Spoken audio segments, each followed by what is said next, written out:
Nah, sesuai dengan kontrak perkuliahan untuk mata kuliah komunikasi, kita sampai pada pokok bahasan komunikasi terapeutik. Mulai satu pengertian. Komunikasi terapeutik itu adalah komunikasi yang direncanakan secara sadar, bertujuan, dan kegiatannya dipusatkan untuk kesembuhan pasien, termasuk komunikasi interpersonal dengan prinsip saling pengertian antara terapis dan klien. Nah, yang kedua, tujuannya adalah membantu klien untuk memperjelas, mengurangi beban perasaan dan pikiran, serta dapat mengambil tindakan untuk mengubah situasi. Tujuan yang kedua yaitu mengurangi keraguan, membantu dalam hal mengambil tindakan yang efektif dan mempertahankan kekuatan egonya.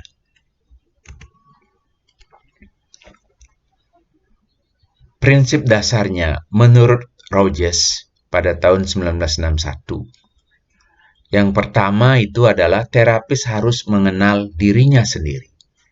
Yang kedua, ditandai adanya saling menerima, saling percaya, dan saling menghargai. Yang ketiga, terapis harus memahami dan menghayati nilai yang ada dalam diri klien. Yang keempat, terapis mesti menyadari pentingnya kebutuhan fisik dan psikis klien. Yang kelima, terapis harus menciptakan suasana yang memungkinkan pasien bebas berkembang tanpa rasa takut. Yang keenam, terapis hendaknya dapat menciptakan suasana yang memungkinkan klien mempunyai motivasi berkembang dan menyelesaikan masalahnya sendiri. Yang ketujuh, terapis harus menguasai perasaan sendiri secara bertahap untuk mengelola kegembiraan, sedih, marah, keberhasilan, ataupun kegagalan. Yang kedelapan, mampu menentukan batas waktu yang sesuai dan dapat mempertahankan konsistensinya.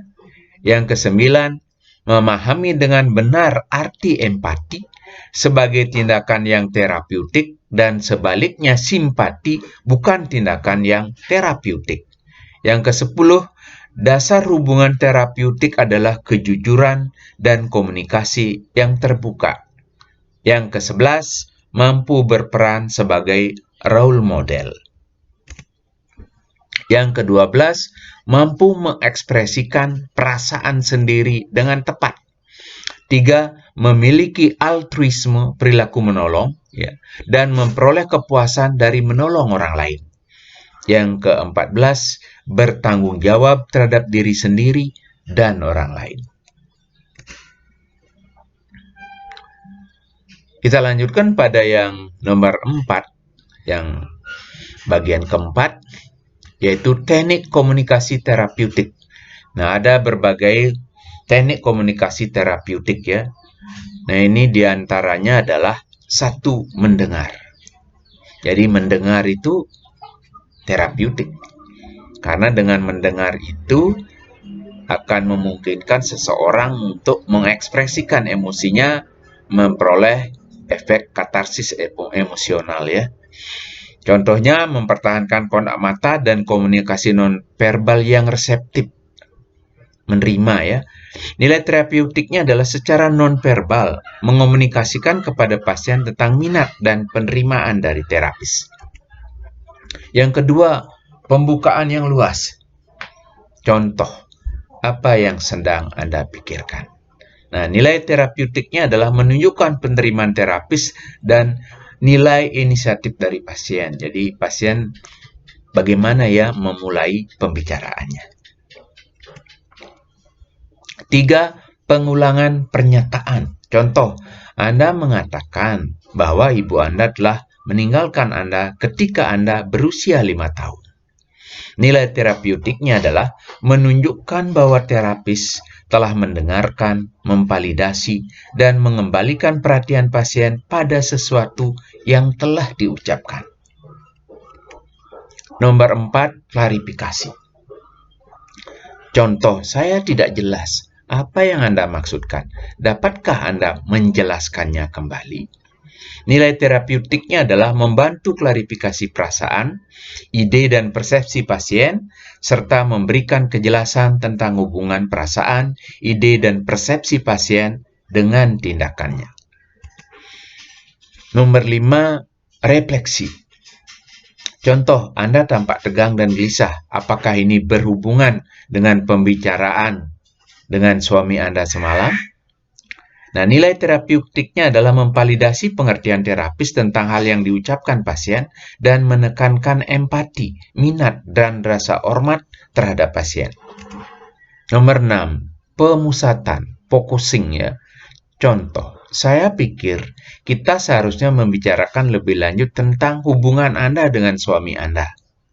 Nilai terapeutiknya memberi kesempatan pada pasien untuk membahas masalah sentral dan tetap mengarahkan komunikasi pada pencapaian tujuan. Nomor 7.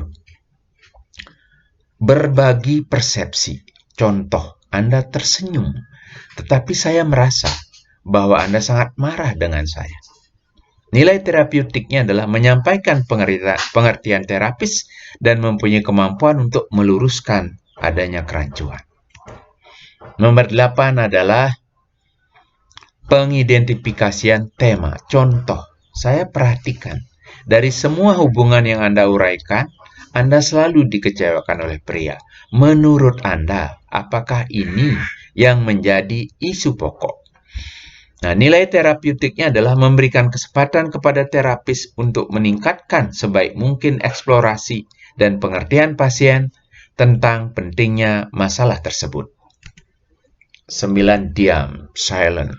Contoh, duduk bersama pasien dan mengomunikasikan minat dan perasaan serta terapis secara non-verbal.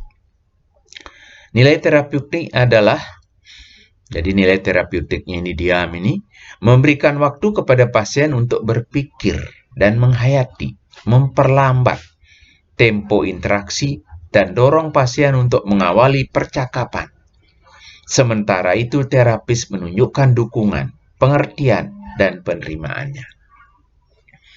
Yang ke-10 adalah humor. Contoh, memberikan makna yang benar-benar baru untuk kata gugup, diucapkan dengan nada bercanda. Jadi, kalau supaya orang itu bisa tersenyum atau tertawa, sebetulnya tersenyum itu adalah menertawakan ketidaksempurnaan ya. Nilai terapeutiknya adalah dapat meningkatkan penghayatan secara sadar, merepresikan topik, dapat mengatasi paradoksikal, sesuatu yang bertentangan ya, berlawanan, memberikan pilihan baru, merupakan bentuk sublimasi yang paling dapat diterima secara sosial. Nah, kita lanjutkan pada sub pokok bahasan yang kelima, yaitu karakteristik helper, penolong, terapis. 1. Hendaknya memiliki kesadaran diri yang luas. Kesadaran diri ya, self-awareness. 2. Klarifikasi nilai, bisa mengklirkan nilainya sesuai dengan nilai budaya yang ada.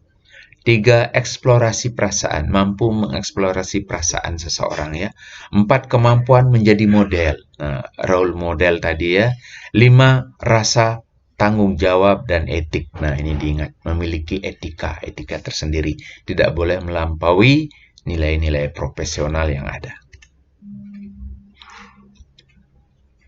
Nah, sub-pokok bahasan yang keenam adalah teknik komunikasi yang kurang tepat.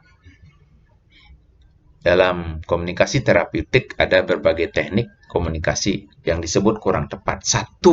Memberikan jaminan. Jaminan terhadap ketidakpastian dapat meruntuhkan kepercayaan diri klien. Nah, bisa tidak dipercaya ya, sulit dipercaya. Yang kedua, memberikan penilaian. Penilaian yang tidak tepat dan pada tempatnya menghasilkan kekecewaan. Nah, jika kita terlalu sering menilai, kemudian membandingkan, Akibatnya adalah kekecewaan. Jadi kurangi menilai ya, nilailah pada saat yang tepat. 3. Memberikan komentar klise ya, kurang realistik dan tidak memberikan suatu pengaruh. Ini sudah umum itu ya, yang sudah umum kita komentari ya menjadi tidak memberikan efek atau pengaruh. Nomor 4, memberi saran. Memberi saran di awal hubungan terapeutik cenderung menggurui sehingga berdampak buruk bagi harga diri pasien.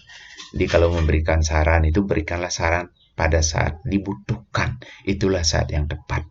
Jangan menggurui. Tanyakan dulu kepada pasien, di orang yang kita tolong itu seberapa ia sudah bisa melakukannya, apa yang sudah bisa dilakukannya, dan apa yang perlu dibantu ya. Yang nomor 5, mengubah pokok pembicaraan. Mengubah pokok pembicaraan menunjukkan inkonsistensi, berakibat menginginkan dan ketidakpercayaan ya. Tolong konsisten, jangan inkonsistensi. Yang keenam, defensif. Defensif berarti bertahan. Tendensi sulit berubah ya. Orang sulit berubah itu defensif, bertahan. Disulit berubah ke arah pertumbuhan dan perkembangan diri. Seseorang yang defensif cirinya adalah alasannya sangat banyak untuk mempertahankan sikap dan perilakunya yang salah sehingga masalah tidak selesai. Jadi karena sudah alasannya banyak, masalahnya tidak selesai.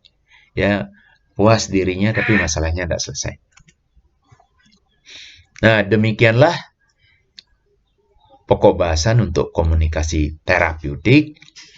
Semoga ini ada manfaatnya ya. Untuk selanjutnya,